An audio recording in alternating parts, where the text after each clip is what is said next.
Hello student, आज हम अपने अधिगम हेतु आकलन की क्लास में आकलन प्रविधियों में साक्षात्कार को समझेंगे।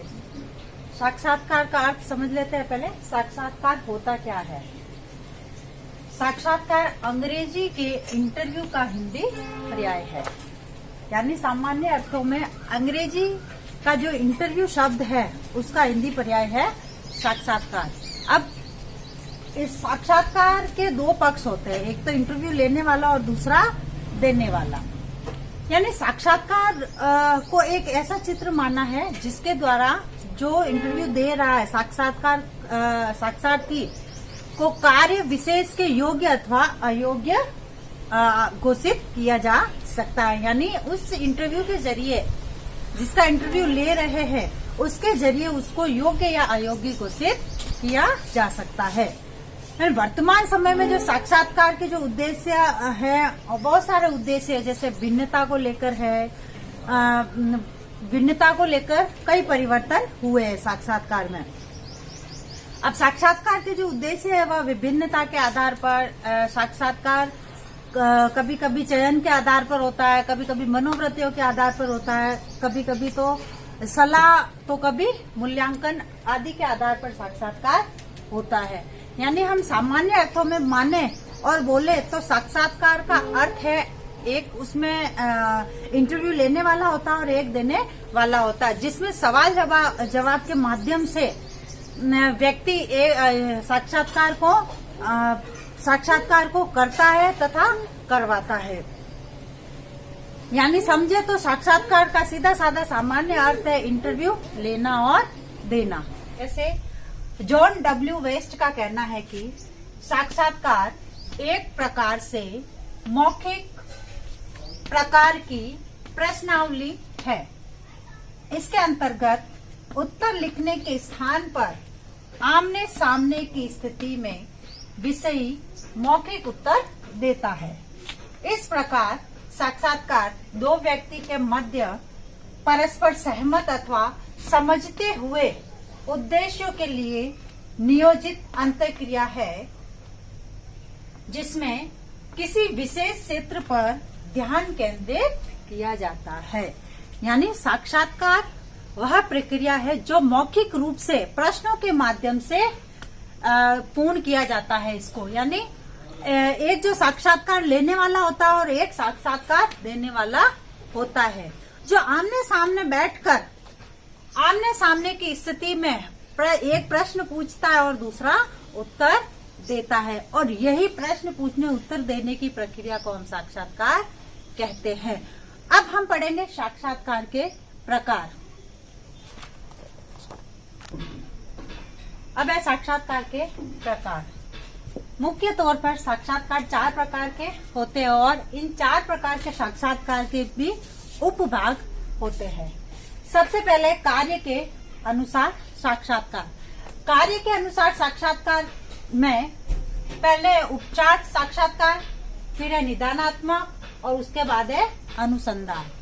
यानी किस प्रकार का हम कार्य कर रहे हैं उस कार्य करने के अनुसार हमारा साक्षात्कार सबसे पहला आता है। इसमें उपचार है, निदानात्मक है और अनुसंधान है। दूसरा है अपना भाग लेने वालों के अनुसार।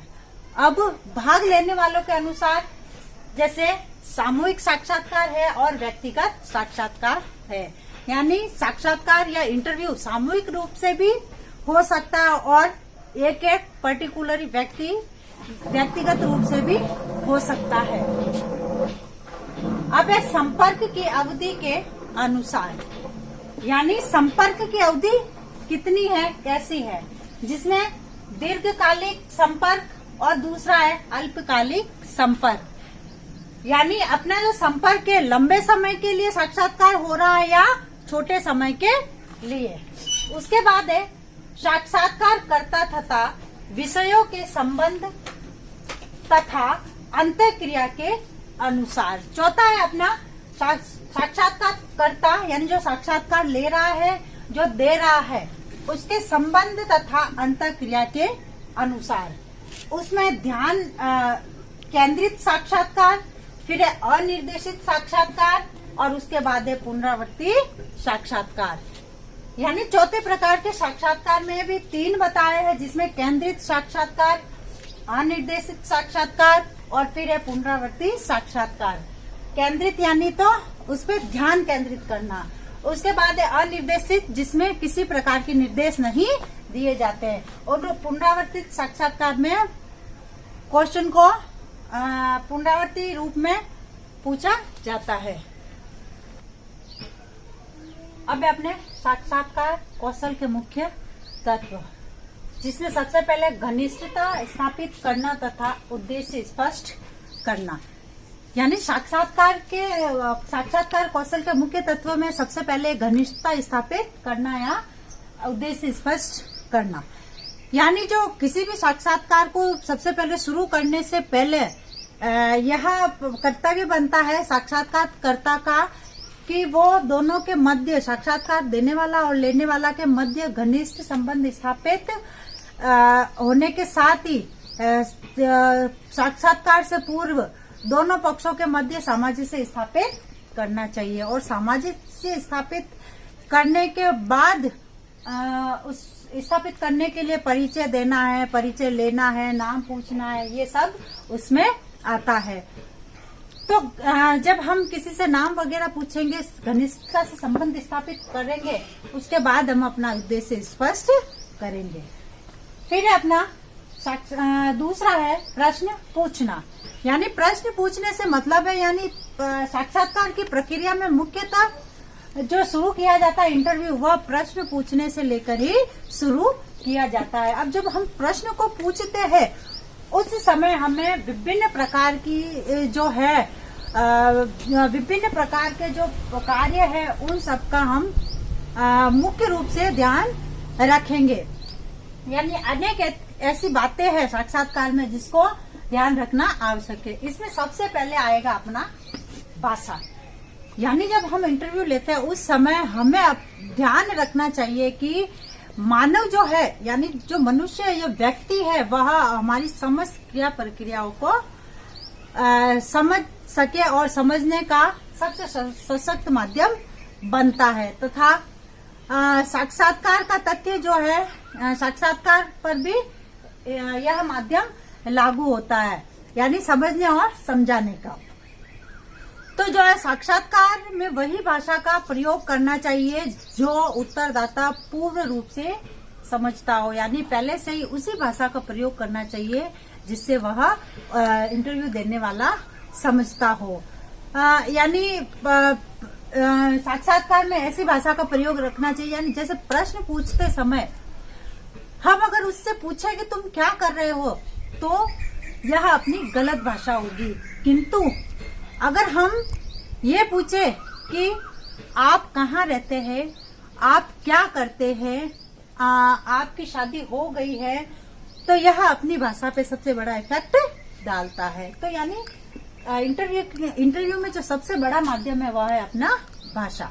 उसके बाद है दूसरा है संक्षिप्तता। यानी संक्षिप्तता से आशय है कि प्रत्येक प्रश्न जो है शब्द, प्रत्येक प्रश्न का जो शब्द है वो अर्थपूर्ण हो, सार्थक हो और संक्षिप्त होना चाहिए।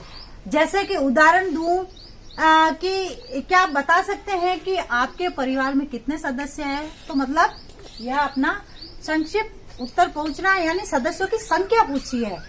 क्या आप बता सकते हैं कि आपके परिवार में कितने सदस्यों की संख्या है, तो वह तपाक से उत्तर देगा कि 2 है या 4 है हमारे घर में सदस्यों की संख्या। फिर है उसके बाद है अपना ये कहेंगे, तीसरा है क्रम। यानी जो इंटरव्यू में जो इंटरव्यू लेते समय जो इसका क्रम का ध्यान रखना आवश्यक है।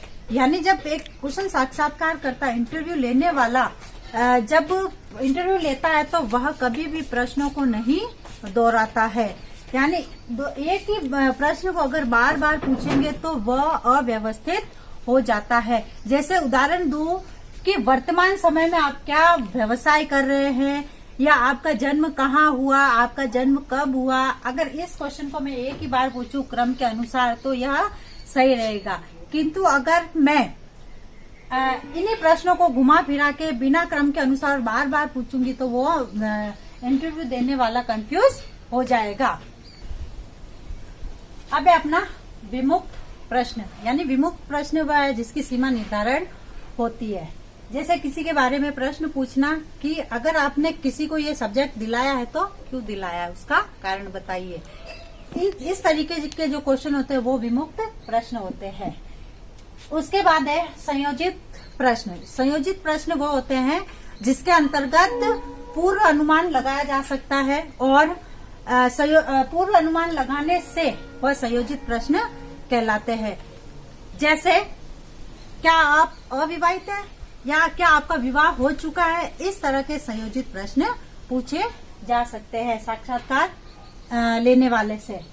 उसके बाद है अपना गति, यानी प्रश्न पूछते समय हमें अपनी गति का ध्यान रखना चाहिए, यानी प्रश्न पूछते समय गति पर नियंत्रण होना चाहिए। उसके बाद है ध्वनि प्रबलता। ध्वनि प्रबलता से आशय है कि गति का ध्यान देने के साथ साथ ही हमें अपनी ध्वनि ऐसी रखनी चाहिए जिससे जो इंटरव्यू देने वाला हो उसको साफ से सुनाई दे सके और स्पष्ट सुन सके। उसके बाद है अनुबोधन। अनुबोधन में अनुबोधन भी एक प्रकार का प्रश्न है। इसके अंतर्गत वांछित उत्तर प्राप्त करने के लिए कोई संकेत दिया जाता है, यानी जो उत्तर चाहिए उससे रिलेटेड उनको संकेत दिए जाते हैं, यानी क्लू के माध्यम से प्रश्न उत्तरों को प्राप्त करना। जैसे मैं अगर बोलूं कि भाई आपका राष्ट्रीय खेल क्या है, तो अगर नहीं आ रहा उत्तर तो उनको क्लू देना उस माध्यम से। और फिर अगर जैसे मैं पूछूं कि भाई भारत में ओलंपिक में सबसे अधिक स्वर्ण पदक किसने प्राप्त किया, किसने जीता, अगर नहीं आ रहा तो उससे संबंधित उनको क्लू देना। उसके बाद ध्यान पूर्वक सुनना, प्रतिपोषित करना तथा देना, यानी जब इंटरव्यू देने वाला और लेने वाला दोनों की बातें ध्यान पूर्वक सुनना चाहिए। सुनने के बाद इंटरव्यू लेने या देने के बाद प्रतिपोषित यानी फीडबैक देना चाहिए और लेना भी चाहिए। और उसके बाद है अपना साक्षात्कार का समापन तथा धन्यवाद देना, यानी साक्षात्कार का समापन करते समय एक तो आगे वाले व्यक्ति को जिसने इंटरव्यू लिया उसको धन्यवाद देना तथा साक्षात्कारकर्ता द्वारा जिसने इंटरव्यू दिया है उसको धन्यवाद देना। इस तरीके से यह अपना साक्षात्कार की जो आकलन प्रविधि की जो विधि है वह पूर्ण होती है। धन्यवाद।